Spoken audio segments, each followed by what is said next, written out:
Number one, I think a lot of Americans wonder, why does Greenland matter so much? Why does the mission of this base matter so much to the American people?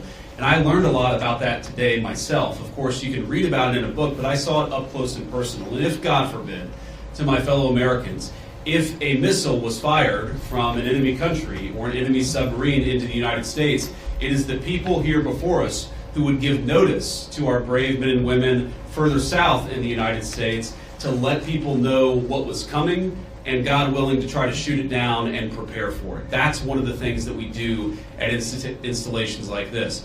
We know that Russia and China and other nations are taking an extraordinary interest in Arctic passageways and Arctic naval routes, and indeed in the minerals of the Arctic territories. We need to ensure that America is leading in the Arctic, because we know that if America doesn't, other nations will fill the gap where we fall behind. So what you guys do is so critically important.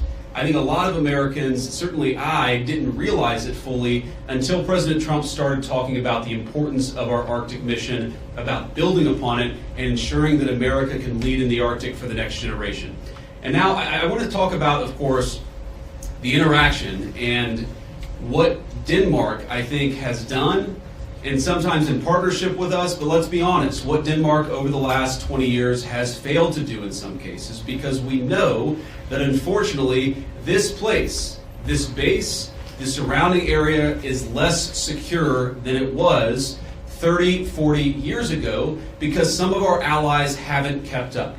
As China and Russia have taken greater and greater interest in Greenland, in this base, in the activities of the brave Americans right here, we know that too often our allies in Europe have not kept pace. They haven't kept pace with military spending, and Denmark has not kept pace in devoting the resources necessary to keep this base, to keep our troops, and in my view, to keep the people of Greenland safe from a lot of very aggressive incursions from Russia, from China, and from other nations. Now, President Trump, as he says all the time, and as a lot of people recognize, is a president of peace. We want to have good relationships with everybody. That includes, even to the extent possible, the Chinese and the Russians. But part of having good relations is showing your strength when you have to. And unfortunately, the story of Greenland over the past 20 years when it comes to security is that we've underinvested in the infrastructure, we've underinvested in the security architecture, and we've underinvested in the brave men and women who are doing a very hard job, as Mike said, to keep all of us safe. That has to change. Now, when I pointed out a couple of weeks ago that in some ways, with all due respect to our Danish allies, they had not kept pace, there was a lot of criticism from Denmark, a lot of attacks at the Trump administration, at the president, at me, at others in our administration for saying the obvious, which is that Denmark hasn't done a good job at keeping Greenland safe. And one of the things I heard was, well, what about the many Danes who lost their lives in the War on Terror fighting alongside the United States? Well, look, we obviously honor the sacrifice of our Danish friends in the War on Terror 20 years ago, just as, for example, the French honor the sacrifice of Americans in Normandy 80 years ago. But recognizing that there are important security partnerships in the past does not mean that we can't have disagreements with allies in the present about how to preserve our shared security for the future. And that's what this is about. There is no amount of bullying, no amount of obfuscating, no amount of confusing the issue. Our message to Denmark is very simple. You have not done a good job by the people of Greenland.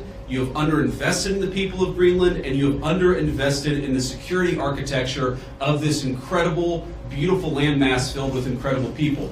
That has to change. And because it hasn't changed, this is why President Trump's policy in Greenland is what it is. It's consistent with the first Trump administration, where you saw significant investments in Arctic security, and it will continue over the next 4 years under President Trump's leadership. And let me finally, before I kick it over to the media, make one comment about the people of Greenland.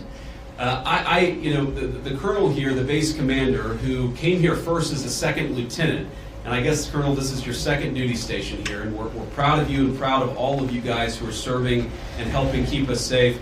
I heard a lot about the respect that our American troops show for the local Greenlandic population, the way that we make and create shelter for hunters and dog slitters, the way that we found ways to turn over traditional tribal land to some of the local populations in order to ensure that they're able to live in accordance with their values. We respect, as the President said in his State of the Union address, we respect the self-determination of Greenlanders. We believe in the self-determination of the population of the people of Greenland. And our argument is very simple. It is not with the people of Greenland, who I think are incredible and have an incredible opportunity here. Our argument really is with the leadership of Denmark, which is underinvested in Greenland and underinvested in its security architecture. That simply must change. It is the policy of the United States that will change, and I'm proud to be able to stand here with so many brave Americans to better understand the security mission and better understand what you guys do each and every day. For that, I'm grateful. For your service, I'm even more grateful. I love you guys, I'm proud of you guys, and President Trump stands behind you and will for the remainder of his administration. Thank you all. God bless you.